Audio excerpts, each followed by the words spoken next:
In the icy wind of a grey morning, a German shepherd rises in the living room of a modern house, silently pacing around the doors. In the next room, a baby falls asleep amidst the faint sounds of interrupted crying. Outside, a hooded man surveys, the back window without a sound. The dog presses its snout against the door, feeling the wood give way under its slow pressure. On the street, a second man hides behind an old car, watching alertly. The shepherd pushes the latch, jumps the gate, and appears in the neighbor's yard. The intruder turns, surprised, but doesn't take a step back. What happens next? Do you love stories with animals? Then subscribe now and don't miss a single one. Thank you for being with us. Now back to our story. The morning air carried an unusual chill through the quiet streets of Maplewood, Michigan, where white picket fences lined perfectly manicured lawns and neighbors still waved to each other from their front porches. Sarah Mitchell had always loved the predictability of her suburban neighborhood, where the most exciting event was usually Mrs. Henderson's weekly garden club meeting or the occasional barbecue that filled the air with the scent of grilled burgers and friendly laughter. But on this particular Tuesday morning, something felt different. Rex, her 4-year-old German shepherd, had been restless since before dawn, pacing the hardwood floors of their modest 2-story home with an intensity that made Sarah's coffee cup rattle against the kitchen counter. His ears were perpetually perturbed, rotating like satellite dishes, trying to catch signals that only he could detect. "What's gotten into you today, boy?" Sarah murmured, running her fingers through her graying hair as she watched Rex position himself by the living room window. The dog's muscular frame was tense, every fiber of his being focused on something beyond the glass that she couldn't see or understand. Rex had been her constant companion since her divorce 3 years ago, a loyal friend who filled the silence of her empty house with purpose and unconditional love. He was usually the picture of obedience, following her commands with military precision thanks to the intensive training they'd completed together at the local canine academy. But this morning, he seemed to be operating on a different frequency entirely. Next door, the Thompson family was still adjusting to life with their newborn daughter, Emma. Sarah could sometimes hear the baby's soft cries drifting through the thin walls that separated their homes, a gentle reminder of the new life that had joined their close-knit community just 6 weeks ago. Emily Thompson, a first-time mother in her late 20s, often looked exhausted when Sarah spotted her collecting mail or tending to the small herb garden by her front steps. The young couple had moved to Maplewood specifically for its reputation as a safe, family-friendly community where children could ride their bicycles on tree-lined streets without worry, and where the biggest concern was whether to plant tulips or daffodils in the spring. David Thompson worked as an accountant at a firm downtown, leaving early each morning in his silver Honda Civic and returning just as the streetlights began to flicker on. As Sarah poured herself a second cup of coffee, she noticed Rex's behavior becoming more pronounced. He was no longer just watching through the window. He was studying something with the intensity of a detective examining evidence. His nose pressed against the glass, leaving wet spots that she would normally scold him for, but something in his demeanor made her hesitate. "Rex, come here," she called softly, but the dog remained frozen in position. This was highly unusual. Rex had never ignored a direct command before, not even during his most playful moments. His training had been thorough, emphasizing immediate response to verbal cues, and Sarah had always been proud of their seamless communication. Through the kitchen window, she could see the Thompson house bathed in the early morning sunlight. Everything appeared normal. The newspaper lay folded on their front steps, Emily's car was parked in the driveway, and the baby's nursery window on the second floor was slightly cracked open to let in the fresh air. Yet Rex continued his vigil as if he were guarding against an invisible threat. The neighborhood was waking up around them, Mr. Patterson from across the street emerged in his jogging gear, stretching against his mailbox before beginning his daily 5-mile run. The Morrison kids were already outside, their school backpacks slung over their shoulders as they waited for the yellow bus that would arrive promptly at 7:15. Mrs. Chen was watering her prize-winning roses, the spray from her hose creating tiny rainbows in the morning light. Everything seemed perfectly ordinary, yet Rex's posture suggested otherwise. Sarah had learned to trust her dog's instincts. Over the years, he had once alerted her to a gas leak that she couldn't smell, and another time he had refused to let her take their usual walking route, only for her to discover later that a large tree branch had fallen across the path during the night. "What do you see out there?" she whispered, moving to stand beside him at the window. Her eyes scanned the street, looking for anything out of place. A dark blue van was parked along the curb, but she couldn't remember if she'd seen it before. The mailman wouldn't arrive for another 2 hours, and the garbage trucks had already made their rounds. Rex suddenly stiffened, a low rumble emanating from deep in his chest. It wasn't quite a growl, but it wasn't a contented sound either. Sarah felt a chill run down her spine as she followed his gaze toward the Thompson house. In the nursery window, she could see the faint outline of the mobile hanging above Emma's crib, its colorful animals swaying gently in the morning breeze. Then she heard it, the soft, muffled sound of baby Emma crying. It was a familiar sound that often drifted over from next door, but today it seemed different somehow. More urgent, more distressed. Sarah found herself straining to listen, trying to determine if the crying was normal infant fussiness or something more concerning. Rex's ears twitched at the sound, and he took a step closer to the window. His breathing had become shallow and rapid, the way it got when he sensed danger during their training exercises. Sarah placed a gentle hand on his back, feeling the tension in his muscles, the coiled energy of a protector ready to spring into action. "Easy, boy," she murmured, though her own heart rate was beginning to increase. "It's just baby Emma. She's probably hungry or needs a diaper change." But even as she spoke the words, Sarah couldn't shake the feeling that Rex was picking up on something she was missing. Dogs had senses far superior to humans, and Rex had proven time and again that his instincts were reliable, the way he was. Fixated on the Thompson house, the way his entire body seemed to vibrate with alertness suggested that this was more than just a routine morning in their quiet neighborhood.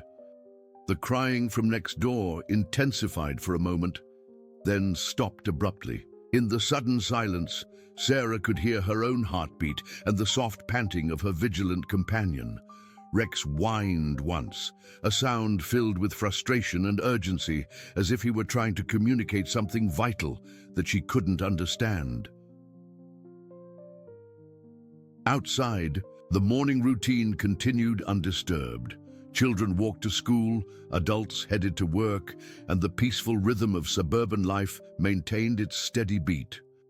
But inside Sarah's living room, next to a window that looked out onto what should have been just another ordinary day, a German shepherd named Rex stood guard against something that only he could sense, something that would soon challenge everything their quiet community thought they knew about safety and trust. As the morning progressed, Sarah tried to dismiss Rex's unusual behavior as perhaps an overreaction to the changing seasons, or maybe even a response to some wildlife that had wandered into their normally pristine neighborhood. She busied herself with household chores, folding laundry and organizing the kitchen cabinets, but found herself glancing toward the window every few minutes where Rex maintained his unwavering vigil. The German shepherd had barely moved from his post in over an hour, his dark eyes scanning the street with the methodical precision of a seasoned security guard. Occasionally, he would shift his weight from one paw to another, or tilt his head as if listening to sounds that existed beyond human perception. but he never strayed far from the window that offered the best view of the Thompson house. Around 10 o'clock, Sarah noticed a small moving truck pulling up to the curb across the street from the Thompsons. She paused in her dusting to watch as two men in casual work clothes climbed out of the cab, stretching and looking around the neighborhood with interest. This was unusual because the Hendersons, who lived in that house, were elderly and had lived there for over 15 years. Sarah couldn't recall hearing anything about them moving. Rex's reaction to the arrival of the truck was immediate and intense. His body went rigid, and the low rumbling sound returned, deeper this time and filled with unmistakable warning. Sarah moved closer to the window, trying to get a better view of what was happening across the street. The two men were dressed in navy blue uniforms that looked official enough, though Sarah couldn't make out any company logos from her vantage point. One was tall and lanky with sandy blonde hair, while the other was shorter and stockier with dark hair peeking out from under a baseball cap. They moved with purpose, opening the back of the truck and pulling out dollies and moving equipment. Maybe the Hendersons decided to redecorate, Sarah mused aloud, though something about the situation felt off. Mrs. Henderson was recovering from hip surgery and had mentioned just last week how grateful she was for her daughter's help with grocery shopping. It seemed unlikely that she would undertake a major household project so soon after her operation. Rex whined again, more urgently this time, and pressed his nose against the glass. Sarah noticed that his attention wasn't solely focused on the moving truck. His gaze kept shifting between the workers across the street and the Thompson house next door. It was as if he were tracking multiple potential threats simultaneously. From the Thompson house, the sound of baby Emma's crying resumed, this time accompanied by what sounded like Emily's soothing voice. Sarah relaxed slightly, reassured by the familiar sounds of normal family life. Young mothers often had to deal with fussy babies, and Emily was probably just having one of those challenging mornings that all new parents experienced. The taller of the two workers glanced in the direction of the Thompson house when the baby's cries became more audible. Something about his expression struck Sarah as odd. Instead of the mild annoyance or sympathetic understanding that most people showed when hearing a crying infant, his face registered what looked like heightened interest. He elbowed his partner and nodded toward the house, saying something too quiet for Sarah to hear. Rex noticed the exchange too. His ears flattened against his head, and he took several steps back from the window before returning to his position with renewed intensity. Sarah had never seen him display such conflicted behavior. He seemed torn between staying at his post and taking some kind of action. The moving truck workers began unloading boxes, but their movements seemed oddly coordinated, almost rehearsed. They would periodically stop their work to scan the neighborhood, and Sarah noticed that they paid particular attention to which houses showed signs of activity.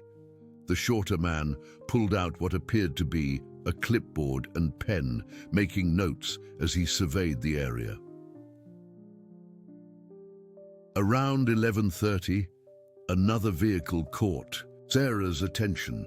A dark sedan with tinted windows that had been parked down the block for the past 20 minutes. She hadn't noticed it arrive, but now that she was actively observing the street, the car stood out because it didn't belong to any of her neighbors.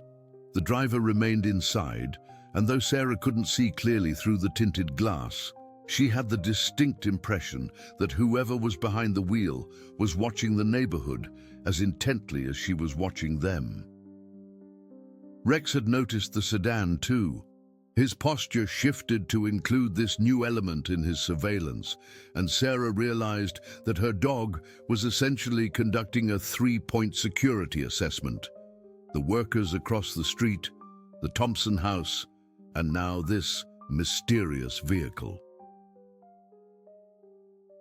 Emily Thompson appeared briefly at her front door to retrieve the mail, baby Emma cradled in her arms. The infant appeared calm and content, her tiny fist wrapped around a strand of her mother's auburn hair. Emily looked tired but happy, the kind of exhausted contentment that comes with new motherhood. She waved to Sarah when she noticed her in the window, a friendly gesture that seemed perfectly normal in their close-knit community. But as Emily turned to go back inside, Sarah noticed the tall worker across the street had stopped what he was doing to watch. His attention followed Emily and the baby until they disappeared into the house, and only then did he resume unloading boxes. The interaction lasted only seconds, but it felt significant in a way that Sarah couldn't quite articulate. Rex began pacing now, moving from the living room window to the kitchen window and back again, as if he were trying to maintain visual contact with multiple points of interest. His breathing had become more rapid, and Sarah could see the stress in his movements. Dogs were creatures of routine and predictability. This level of sustained alertness was unusual and concerning. The phone rang, startling both Sarah and Rex. It was her sister calling from Portland, wanting to chat about their upcoming family reunion. Sarah tried to focus on the conversation, but found herself distracted by Rex's continued agitation and the strange ballet of activity taking place outside her windows. "You sound distracted," her sister observed. "Is everything okay?" "I think so," Sarah replied, watching as the dark sedan finally drove away, only to be replaced by a different car that parked in almost the exact same spot. "Rex is acting strange today, and there are some people working across the street that I don't recognize." "Maybe they're doing renovations for the Hendersons," her sister suggested reasonably. "You know how these suburban neighborhoods are always upgrading something." After hanging up, Sarah realized that her sister's logical explanation should have been reassuring, but instead it highlighted how little she actually knew about what was happening around her. She had lived in this neighborhood for 8 years, and she prided herself on being aware of her neighbors' activities and schedules. The fact that she knew nothing about major work being done across the street suggested that either her attention had been lacking or these activities had been arranged very quietly.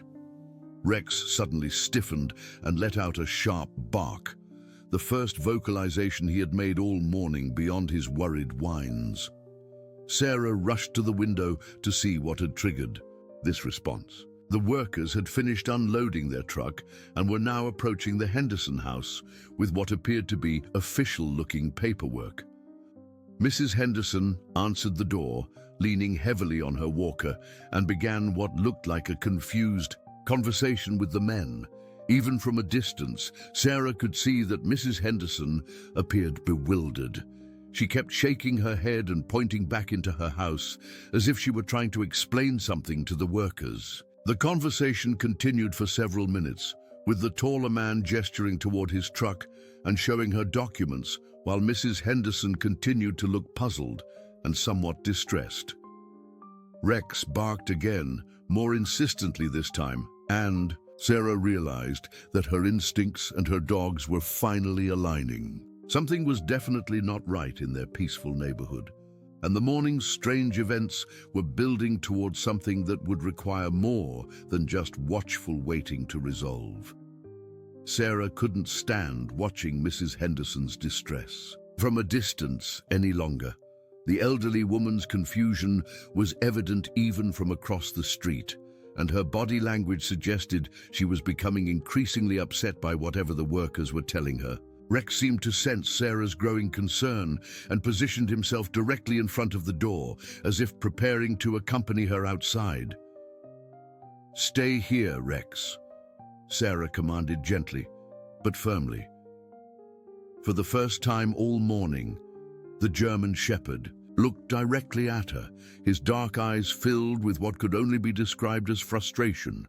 He whined once, a sound that seemed to say he disagreed with her decision, but he reluctantly moved aside to let her pass. Stepping outside into the crisp morning air, Sarah was struck by how normal everything appeared from street level. The sun was shining, birds were chirping in the oak trees that lined Maplewood Drive, and the familiar sounds of suburban life created a peaceful soundtrack that contrasted sharply with the tension she felt building inside her chest. As she crossed the street, Sarah could hear fragments of the conversation taking place on Mrs. Henderson's front porch. The taller worker was speaking in a calm, professional tone, but there was something about his manner that struck her as overly insistent. "Ma'am, I understand your confusion, but our records clearly show that you requested this service," he was saying, holding up a clipboard with official-looking forms. "We're here to help you with your storage needs during your home renovation project." Mrs. Henderson, leaning heavily on her walker, shook her head vigorously. "Young man, I haven't requested any services, and I'm certainly not renovating anything. I just had hip surgery 6 weeks ago, and I can barely manage my daily routine, let alone a home improvement project." The shorter worker stepped forward, his voice taking on a tone that was meant to be reassuring, but came across as patronizing. "Sometimes these arrangements are made by family members who want to help. Perhaps your daughter contacted us on your behalf?" "My daughter lives in California and would have discussed any such plans with me first," Mrs. Henderson replied, her voice growing stronger with indignation. "I think you have the wrong house." Sarah approached the group, offering her most neighborly smile. "Good morning, Mrs. Henderson. Is everything all right here?" The relief on the elderly woman's face was immediate and obvious. "Oh, Sarah, thank goodness. These gentlemen seem to think I've hired them for some kind of moving service, but I have no idea what they're talking about." The tall worker's expression tightened almost imperceptibly when Sarah joined the conversation. "Are you a family member?" he asked, his tone becoming more formal and less friendly. "I'm a neighbor and friend," Sarah replied, noting how both men seemed to study her with more interest than the situation warranted. "Mrs. Henderson, would you like me to call Margaret?" For you." Margaret was Mrs. Henderson's daughter, and Sarah had her contact information from the neighborhood emergency phone tree. "That would be wonderful, dear," Mrs. Henderson said, gratefully. "These men seem very nice, but I'm quite certain there's been a mistake." The shorter worker consulted his clipboard again, making a show of reviewing the paperwork. "Actually, Ma'am, let me double-check our work order. Sometimes addresses can get mixed up in our system." He walked back toward the truck, presumably to verify the information, but Sarah noticed he was also positioning himself with a clear view of both the Henderson and Thompson houses. While they waited, Sarah gently placed her hand on Mrs. Henderson's arm. "Have you been having any problems lately? Anyone coming by the house who you didn't recognize?" Mrs. Henderson's brow furrowed in concentration. "Well, now that you mention it, there have been a few odd things. Yesterday evening, I could have sworn I saw someone walking around my backyard, but when I looked again, they were gone. And this morning I found my garbage cans moved from where I always keep them." A chill ran down Sarah's spine. These details, combined with Rex's unusual behavior and the strange vehicles she'd observed, were beginning to form a pattern that she didn't like. "Mrs. Henderson, why don't you come over to my house while we sort this out? I'll make us some tea and call Margaret." The tall worker immediately stepped forward. "That won't be necessary. We'll just need a few minutes to verify our information and we'll be on our way." But Mrs. Henderson was already nodding enthusiastically at Sarah's suggestion. "That sounds lovely, dear. I was feeling a bit overwhelmed by all this confusion." As they began to walk towards Sarah's house, with Mrs. Henderson moving slowly but determinedly with her walker, Sarah glanced back at the workers. Both men were watching their departure with expressions that seemed more frustrated than disappointed. The shorter one had pulled out a cell phone and was having a hushed conversation with someone, while the taller one began loading equipment back into the truck with unnecessary force. Rex was waiting at the front door when they arrived, his tail wagging enthusiastically at the sight of Mrs. Henderson, whom he had known since he was a puppy. But Sarah noticed that even while greeting their visitor, the dog kept glancing toward the street, maintaining his vigilant watch. "What a good boy you are, Rex," Mrs. Henderson said, gently patting the dog's head. "You always were such a smart bun. I remember when Sarah first brought you home from the shelter, and you were just a gangly teenager with paws too big for your body." While Mrs. Henderson settled into Sarah's comfortable living room chair with a cup of chamomile tea, Sarah called Margaret in California. The conversation confirmed what she had already suspected. No one in the Henderson family had arranged for any moving or storage services. "Mom's been a little forgetful since her surgery," Margaret explained over the phone, "but she would definitely remember something like that. And frankly, she's been very clear about wanting to stay in her own home with minimal changes." "Who did you say these people were?"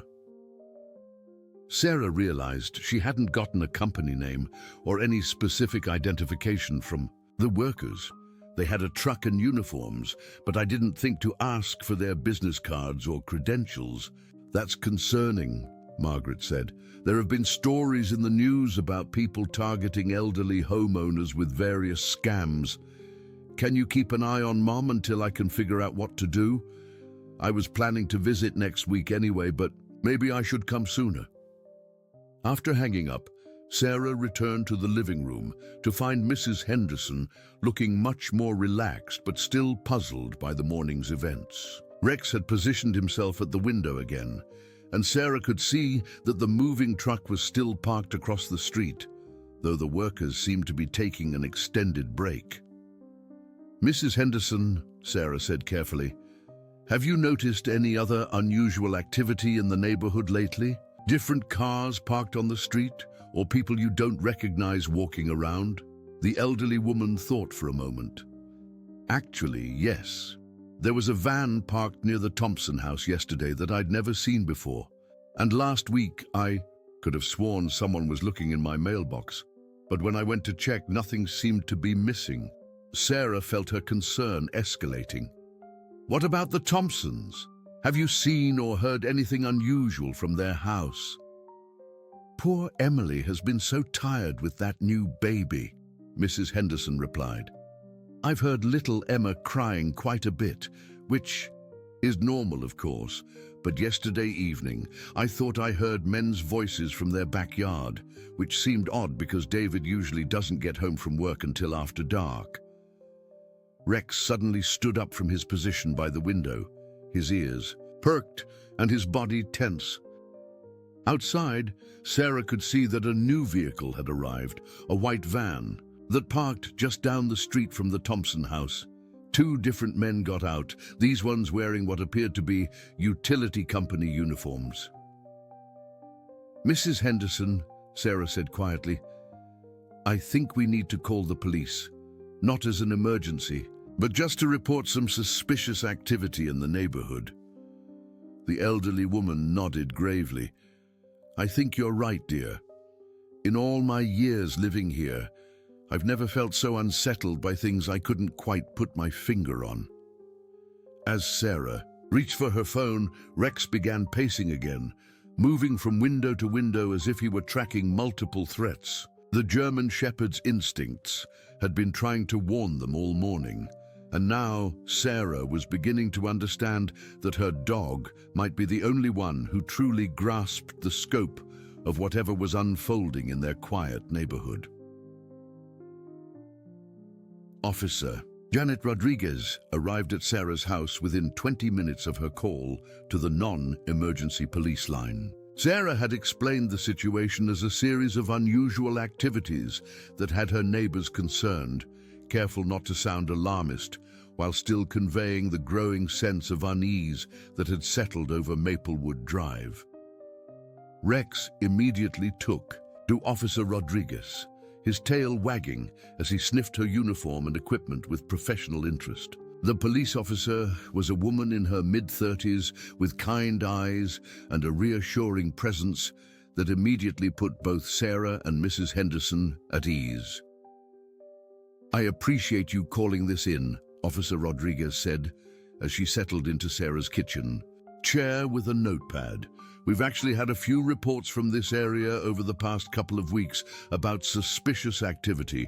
Nothing concrete enough to warrant a major investigation, but enough to keep us paying attention." Mrs. Henderson leaned forward in her chair. "What kind of reports, officer?" "Mostly what you've described. Unfamiliar vehicles parked for extended periods. People claiming to be from various service companies showing up unannounced, and residents feeling like their daily routines were being observed or monitored." Officer Rodriguez glanced toward the window where Rex had resumed his vigil. "Your dog seems to be picking up on something too." Sarah nodded. "Rex has been acting as a one-dog security system all morning. He's usually very obedient, but today he seems to think his job is protecting the entire neighborhood." Officer Rodriguez made several notes before looking up. "Can you describe the vehicles and people you've observed today?" As Sarah and Mrs. Henderson provided details about the moving truck, the workers, the dark sedan, and the utility van, Officer Rodriguez's expression became increasingly serious. When they finished, she closed her notepad and stood up. "I'm going to walk around the neighborhood and have conversations with these workers," she announced. "Sometimes the presence of law enforcement is enough to clarify whether activities are legitimate or not." Through the window, they watched as Officer Rodriguez approached the moving truck first. The two workers immediately became animated, gesturing toward their paperwork and the Henderson house. Even from a distance, Sarah could see that their body language had changed from casual confidence to defensive justification. Rex whined softly, pressing his nose against the glass as he watched the interaction. The conversation lasted about 10 minutes, during which time the utility van that had been parked near the Thompson house quietly drove away. Sarah pointed this out to Mrs. Henderson, who had been watching with equal interest. "That seems suspicious," the elderly woman observed. "If they were doing legitimate utility work, why would they leave when a police officer arrived?" When Officer Rodriguez returned to Sarah's house, her expression was thoughtful. "The moving company story doesn't add up," she reported. "They claim to have a work order for Mrs. Henderson's address, but when I asked to see their business license and insurance documentation, they became evasive. They've agreed to leave the neighborhood while they sort out the paperwork confusion, but I have a feeling we haven't seen the last of them." Mrs. Henderson gripped the arms of her chair. "So they were trying to scam me?" "It's possible, officer," Rodriguez replied carefully. "There are several types of scams that target elderly homeowners, ranging from unnecessary home repairs to elaborate schemes designed to gain access to houses when residents are vulnerable. The fact that they seem to know about your recent surgery suggests they've been gathering information about you." Sarah felt a chill run through her. "What about the utility van near the Thompson house?" "That one left before I could speak with them, which is another red flag. Legitimate utility workers don't typically flee when law enforcement arrives." Officer Rodriguez consulted her notes. "I'm going to recommend increased patrols in this area for the next few weeks, and I want you both to call immediately if you see any of these vehicles return." After Officer Rodriguez left, Sarah and Mrs. Henderson sat in thoughtful silence for several minutes. Rex had finally moved away from the window and was lying on the floor between them, though his ears remained alert to sounds from outside. "I keep thinking about what you said regarding the Thompson house," Sarah said eventually, "about hearing men's voices in their backyard yesterday evening. With everything else that's been happening, I'm worried that Emily and David might be dealing with the same kind of attention that you've been getting." Mrs. Henderson nodded slowly. "Emily seems like such a sweet girl, and she's so young to be dealing with a new baby and potential, well, whatever these people want." Around 2 o'clock, Sarah decided to pay a neighborly visit to the Thompson house. She prepared a small basket of homemade muffins as a pretense for checking on Emily and baby Emma, though her real motivation was to ensure their safety and perhaps gather more information about the strange activities in the neighborhood. Rex immediately moved toward the door when he saw Sarah preparing to leave, his intentions clear. After the morning's events, Sarah decided to trust her dog's instincts rather than his training manual. "All right, boy," she said, clipping on his leash, "but you need to be on your best behavior. We're just visiting the neighbors." The walk next. Doctor felt different than it had that morning. Sarah found herself scanning the street for unfamiliar vehicles and noting which houses showed signs of activity. Everything appeared normal on the surface, but she couldn't shake the feeling that eyes were watching from somewhere she couldn't identify. Emily Thompson answered the door looking tired, but pleased to see visitors. Baby Emma was sleeping peacefully in her arms, tiny fingers curled against her mother's shoulder. Rex immediately sat at attention, his protective instincts extending to include the young mother and her infant. "Sarah, how nice to see you," Emily said, stepping aside to invite them in. "And Rex, hello there, handsome boy."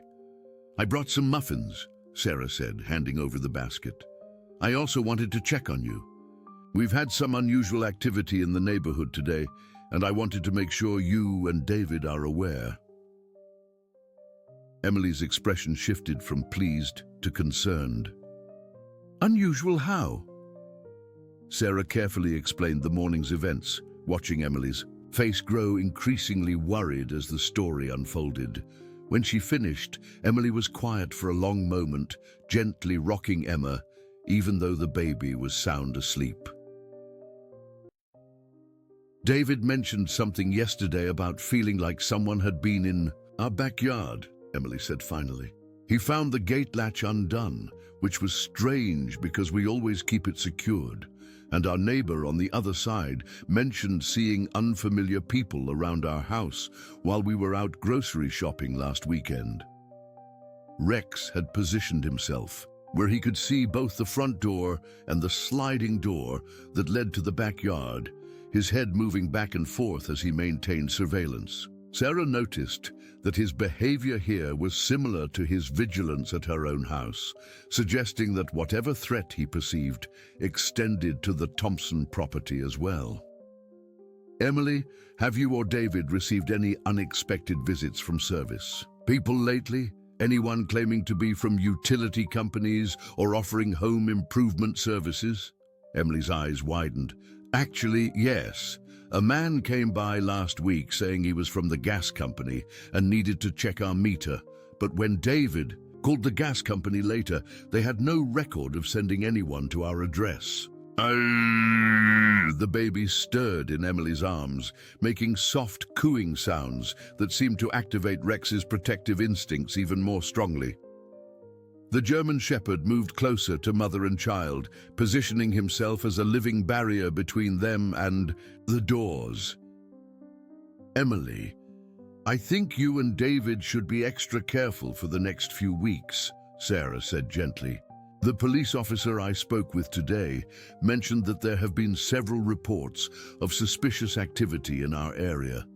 It might be wise to keep your doors locked during the day and maybe ask David to come home for lunch if possible." As they talked, Sarah noticed that Rex was becoming increasingly agitated. His ears were perked toward the backyard, and he had begun the same low rumbling sound that had characterized his behavior all morning. Through the sliding glass door, Sarah could see the Thompsons' small backyard, with its neat flower beds and wooden fence. But something about Rex's reaction suggested that all was not as peaceful as it appeared. "Emily," Sarah said quietly, "I think we should move away from the back door." Emily followed Sarah's suggestion immediately, moving away from the sliding glass door while clutching baby Emma closer to her chest. Rex's rumbling had intensified and his body was coiled with tension as he stared fixedly at something beyond the glass that neither woman could see. "Should I call the police?" Emily whispered, her voice trembling slightly. Before Sarah could answer, Rex suddenly barked once, sharp and commanding. Through the glass door, they saw a figure quickly duck behind the garden shed. At the back of the yard, Emily gasped, and Emma woke with a startled cry that seemed to echo the alarm that all three adults were feeling. "Yes, call them now," Sarah said firmly, while moving to comfort both Emily and the baby. "And call David too. Tell him to come home immediately." As Emily fumbled for her phone with shaking hands, Sarah tried to get a better view of the backyard without exposing herself at the window. Rex had moved to stand directly in front of the sliding door, every muscle in his body communicating that he was prepared to defend his charges against whatever threat lurked outside. The person behind the shed had apparently decided that stealth was no longer possible. Sarah caught glimpses of movement as someone in dark clothing worked their way along the back fence, staying low but clearly trying to reach a position where they could see into the house. "The police are on their way," Emily reported, her voice steadying now that she had taken action. "And David is leaving work right now. He should be here in 15 minutes. Rex suddenly wheeled around to face the front of the house, his attention now divided between the backyard threat and something approaching from the street. Through the front windows, Sarah could see the same dark sedan from that morning pulling up to the curb, followed closely by a white panel van. "Emily, we need to get to the center of the house, away from all the windows," Sarah said, her mind racing through their options. "And we need to keep Rex calm enough that he can help us, instead of just reacting to everything at once." They moved to the hallway between the kitchen and living room, a space with no external windows, but from which they could still monitor both the front and back approaches to the house. Rex positioned himself at the junction point, his head swiveling, between potential danger zones like a radar system tracking multiple targets. Baby Emma had settled back into sleep, seemingly reassured by her mother's steady heartbeat and calm handling of the situation. Emily's maternal instincts had kicked in, transforming her from an anxious young mother into a fierce protector who would do whatever was necessary to keep her child safe. "Sarah," Emily said quietly, "there's something I haven't told you. David has been getting strange phone calls at work for the past 2 weeks.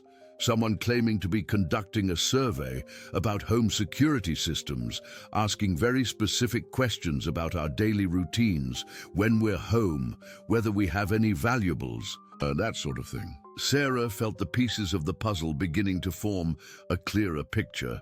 "Emily, I think these people have been targeting multiple families in our neighborhood, gathering information and looking for opportunities."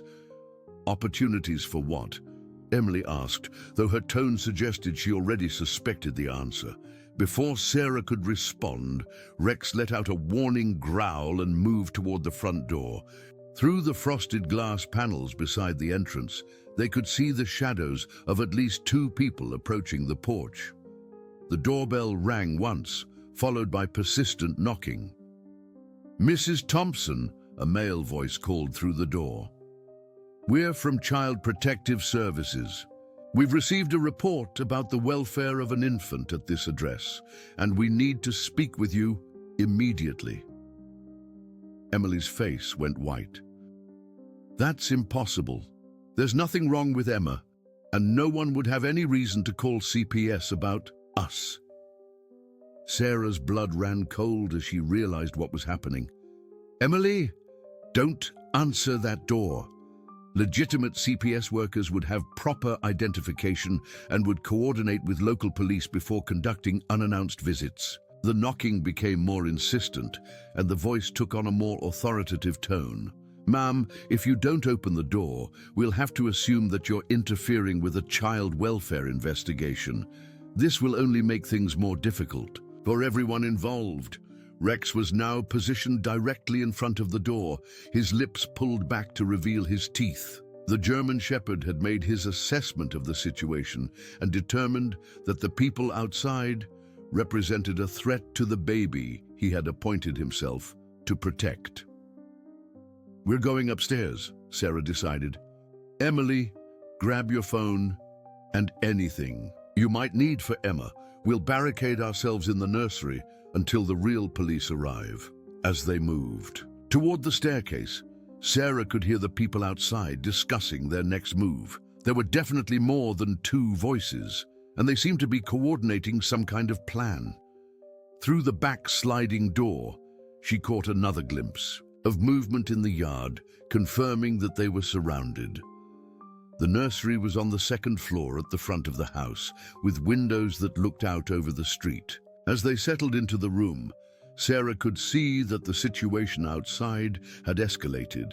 The dark sedan and white van had been joined by another vehicle, and there were now at least 6 people visible on the property.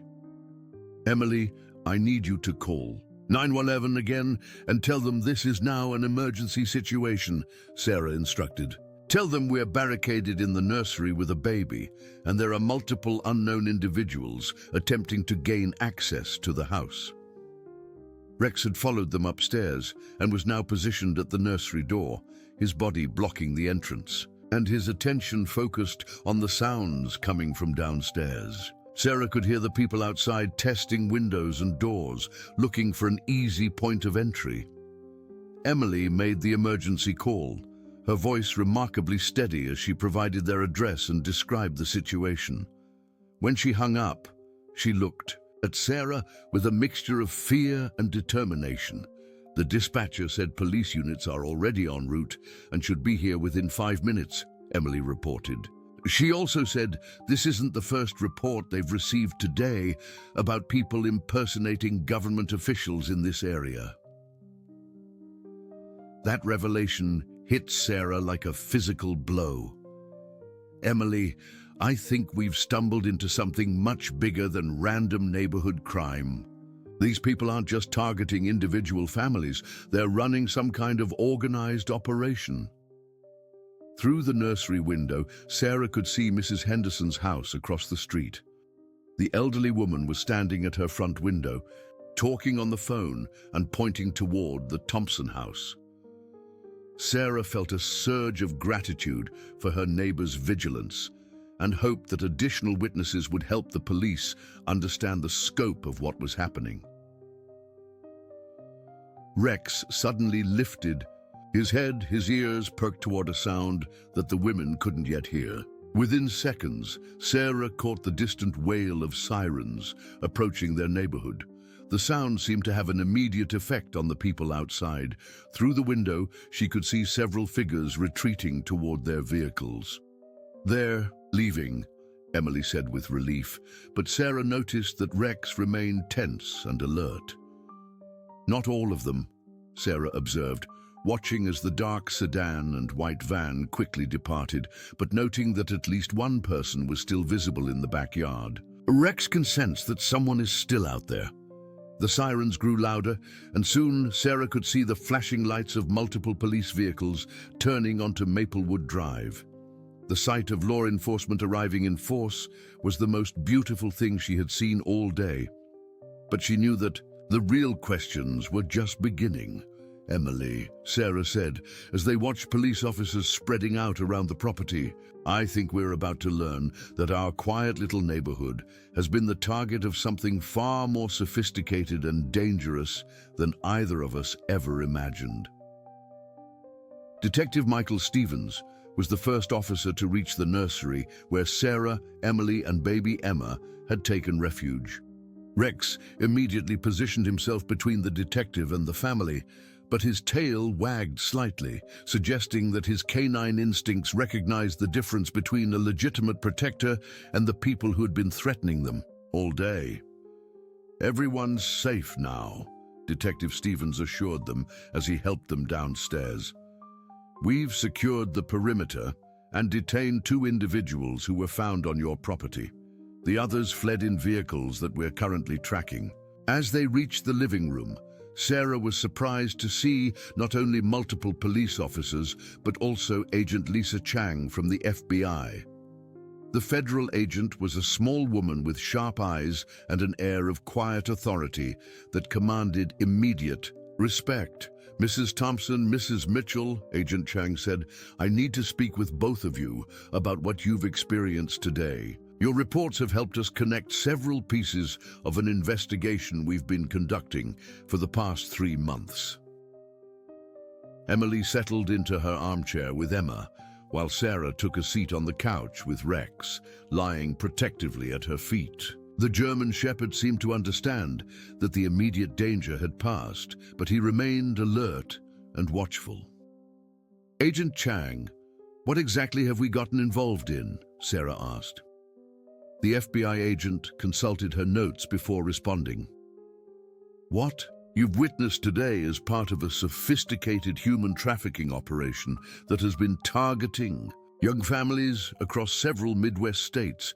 The perpetrators identify families with young children, particularly infants, and use various methods to gather intelligence about their daily routines, financial situations, and family connections."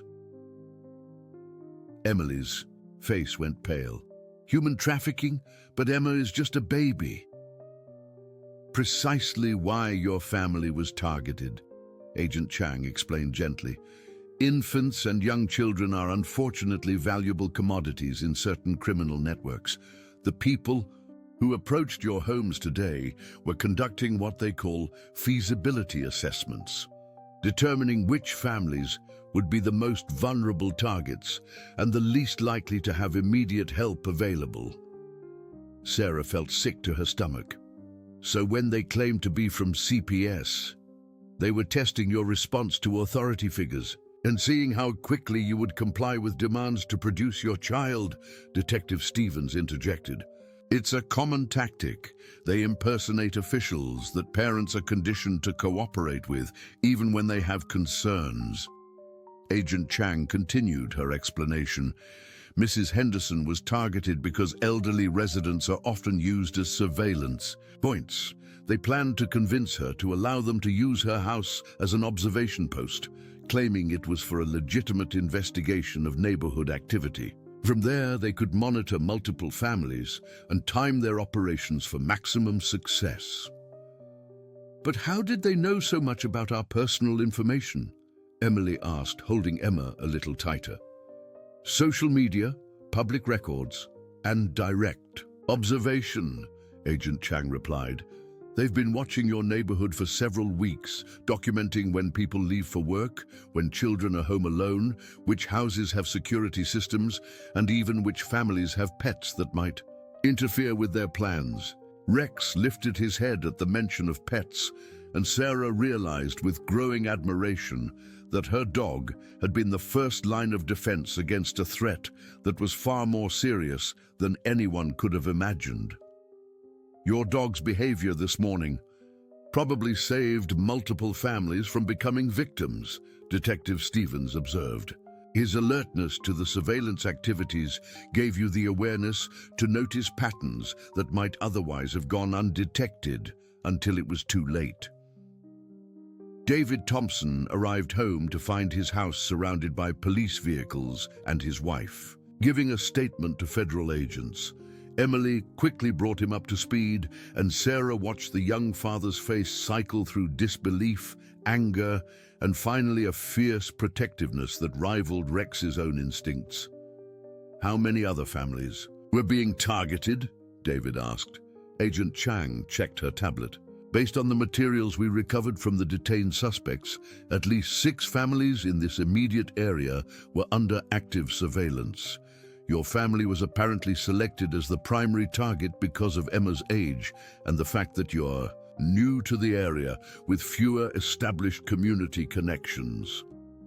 Sarah shuddered to think how different this day could have ended if Rex hadn't been so persistent in his warnings.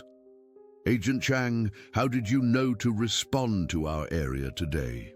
We've been tracking this particular group for months through multiple jurisdictions, the agent explained. When your local police reported the suspicious activities this morning, it matched the pattern we'd been watching for. We had units positioned nearby, hoping to catch them in the act of their operation. Mrs. Henderson arrived at the Thompson house accompanied by Officer Rodriguez, looking remarkably composed for someone who had unknowingly been recruited as an unwilling accomplice in a trafficking scheme. Her daughter, Margaret, had caught the first flight from California and was expected to arrive that evening. I can't believe I almost let those people into my house, Mrs. Henderson said, shaking her head. If Sarah hadn't been paying attention and asked the right questions, you couldn't have known, Agent Chang assured her. These criminals are professionals who specialize in appearing legitimate and trustworthy. They target people's natural desire to be helpful and cooperative.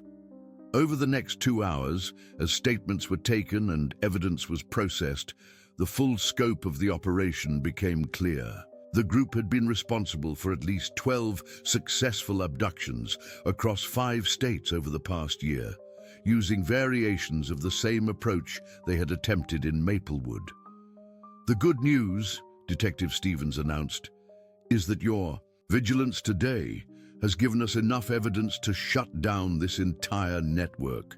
The 2 suspects we detained have already provided information that's leading to arrests in 3 other states. Rex had remained calm throughout the law enforcement interviews, but Sarah noticed that he periodically checked on Emily and Emma, as if ensuring that his protective duties were complete. The German Shepherd had somehow understood that his role extended beyond his own family to include the safety of his entire community. As evening approached and the police activity began to wind down, Emily and David insisted that Sarah and Mrs. Henderson stay for dinner. The 4 adults and baby Emma gathered around the Thompsons' kitchen table, sharing a meal that felt like a celebration of survival and community protection. I keep thinking about what might have happened if Rex hadn't been so insistent this morning, Emily said, gently bouncing Emma on her lap. How do you properly thank a dog for potentially saving your child's life? Sarah looked at Rex, who was lying peacefully under the table, but still positioned where he could see all the doors and windows. I think he knows he did his job well. German Shepherds are bred to protect their pack, and apparently Rex decided that his pack includes everyone on Maplewood Drive. Mrs. Henderson raised her coffee cup in a mock toast to Rex, the neighborhood hero, and to paying attention to the signs that something isn't right, even when everything looks normal on the surface. David nodded solemnly. And to neighbors, who look out for each other and trust their instincts when something feels wrong. As they sat together in the warm kitchen, sharing stories and processing the day's events, Sarah realized that what had started as an ordinary Tuesday morning had fundamentally changed their understanding of safety, community, and the importance of staying connected to the people around them. The trafficking ring had been stopped, but the real victory was the way their neighborhood had come together to protect its most vulnerable members. Rex had provided the early warning system, but it was human awareness, communication, and willingness to take action that had ultimately prevented a tragedy that could have destroyed multiple families. 3 weeks after the events that had forever changed their quiet neighborhood, Maplewood Drive looked much the same as it always had, but the relationships between neighbors had deepened in ways that none of them could have anticipated. The white picket fences still lined the streets, children still rode their bicycles on the sidewalks, and the morning routine of suburban life continued its predictable rhythm. Sarah stood at her kitchen window, watching Rex patrol their backyard. With the same vigilance he had shown that fateful Tuesday morning, though now his alertness was tempered with the satisfaction of a job well done. The German Shepherd had become something of a local celebrity, with neighbors stopping by regularly to check on him and express their gratitude for his protective instincts. The FBI investigation had concluded with the arrest of 17 individuals across 6 states, effectively dismantling one of the most sophisticated trafficking networks that law enforcement had encountered in recent years. Agent Chang had personally returned to Maplewood to thank the residents whose awareness and quick thinking had prevented multiple tragedies. Mrs. Mitchell, Agent Chang had said during her final visit, "Your willingness to trust your dog's instincts and take action on seemingly small concerns probably saved dozens of children from being separated from their families. Law enforcement agencies across the country are now using your experience as a training example for community awareness programs." Mrs. Henderson had fully recovered from her surgery and was now the unofficial neighborhood coordinator for a new security initiative that brought residents together for monthly meetings about community safety. Her daughter Margaret had decided to relocate from California to Michigan, moving into the house next door to her mother to provide additional support and companionship. "I never thought I'd be grateful for suspicious activities in my neighborhood," Mrs. Henderson often joked. "But meeting all of you and feeling this connected to my community has been one of the best things to happen to me in years."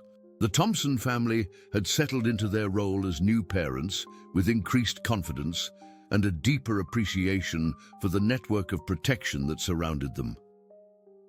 Emily had joined the Neighborhood Watch program and was working with local child development experts to create educational materials about family safety awareness.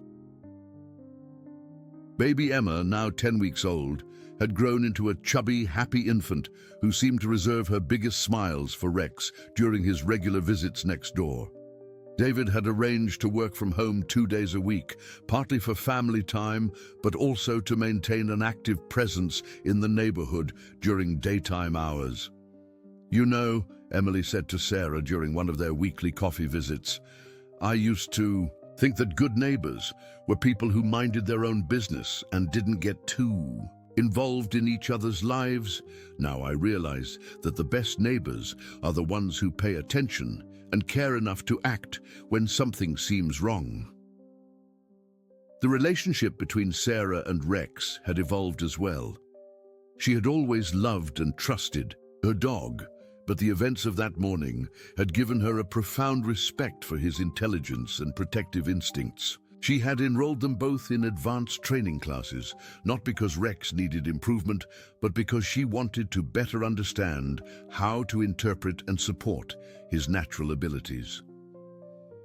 "The most important thing I learned," Sarah often told visitors who came to meet the famous neighborhood protector, "is that dogs don't react to things randomly. When Rex was trying to tell me something was wrong, I should have listened immediately instead of assuming he was just being overly vigilant."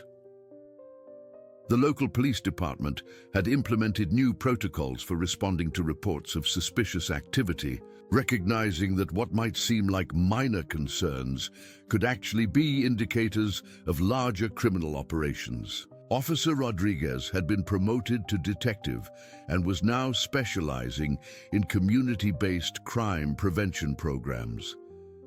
Detective Rodriguez often used the Maplewood case as an example when training other officers. "The residents in this neighborhood weren't reporting crimes," she would explain. "They were reporting feelings and observations that didn't seem quite right. Learning to take those reports seriously and investigate patterns rather than just individual incidents led us to uncover something much bigger than anyone expected." On a sunny Thursday morning, exactly 1 month after the trafficking ring had been disrupted, the neighborhood gathered for what had become a weekly tradition: coffee and pastries in Mrs. Henderson's backyard, while their children played and their pets socialized.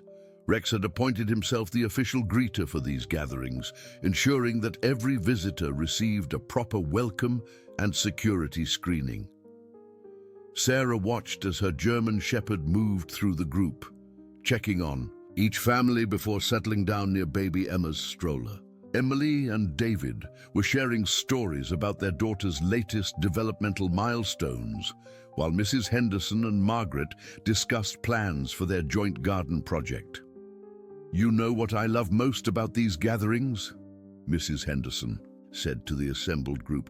"It's not just that we're all safer because we know each other better.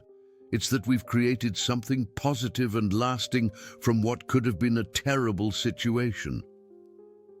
David nodded thoughtfully. "Emma will grow up in a neighborhood where people actually know each other's names and watch out for each other's families. That's becoming rare these days, and it's something I want her to value and continue." Agent Chang had stayed in touch with the Maplewood families, providing updates on the ongoing prosecution of the trafficking network and occasionally visiting to see how their community initiative was developing. During her most recent visit, she had brought news that warmed everyone's hearts. "The information you provided and the evidence we gathered here has led to the rescue of 23 children who had been separated from their families," she had announced. "Some of them had been missing for over a year. Your awareness and action didn't just protect your own community, it brought other families back together." As the morning gathering continued, Sarah found herself reflecting on how dramatically their lives had changed in such a short time. What had started as an ordinary day with a restless dog had evolved into a deeper understanding of community responsibility and the importance of trusting instincts, even when logic suggested otherwise. Rex suddenly stood up from his position near Emma's stroller, his ears perked toward the street. But instead of the tension that had characterized his behavior during those dangerous weeks, his posture showed alert curiosity. A new family was moving into the house at the end of the block, and Rex had apparently decided that his patrol duties extended to welcoming newcomers. "Should we go introduce ourselves?" Emily suggested, scooping up Emma while David folded the stroller. "Absolutely," Sarah replied, clipping Rex's leash to his collar. "Rex would never forgive us if we let new neighbors settle in without a proper Maplewood Drive welcome committee." As the group walked together toward the moving truck and the young family who were just beginning to unpack their belongings, Sarah felt a profound sense of gratitude for the events that had brought them all closer together. What had seemed like a crisis had actually been the beginning of something wonderful, a true neighborhood community where people cared for each other and where even the pets understood their role in keeping everyone safe. Rex trotted proudly at the front of their welcoming delegation, his tail wagging and his demeanor radiating the confidence of a job well done and a community well protected. Behind him walked neighbors who had learned that safety comes not just from locked doors and security systems, but from people who pay attention, care about each other, and act when their instincts tell them something isn't right. And in that moment, as they approached their new neighbors with open hearts and protective spirits, Sarah knew that Maplewood Drive had become exactly the kind of place where families could truly thrive and where heroes could be found in the most unexpected forms, even in a German shepherd who simply refused to ignore his instincts when the people he loved were in danger. Dear listeners, we hope that the story of Sarah, Rex, Emily, and baby Emma has moved you and reminded you of the power of community vigilance and trusting our instincts. This tale of neighborhood heroes shows us that sometimes the greatest protectors come in unexpected forms and that paying attention to warning signs can save lives. For more captivating stories that explore the depths of human connection and the bonds between people and their beloved pets, we've prepared a special playlist that you can find by clicking to your left. If this story touched your heart and made you think about the importance of community safety, please don't forget to subscribe to our channel and give this video a thumbs up. Every day, we bring you unique stories that celebrate courage, love, and the extraordinary things that happen when ordinary people choose to act. Don't miss our upcoming content, and we'd love to hear your thoughts in the comments below. Tell us about the heroes in your own neighborhood, whether they walk on two legs or four. We'll see you in our next story.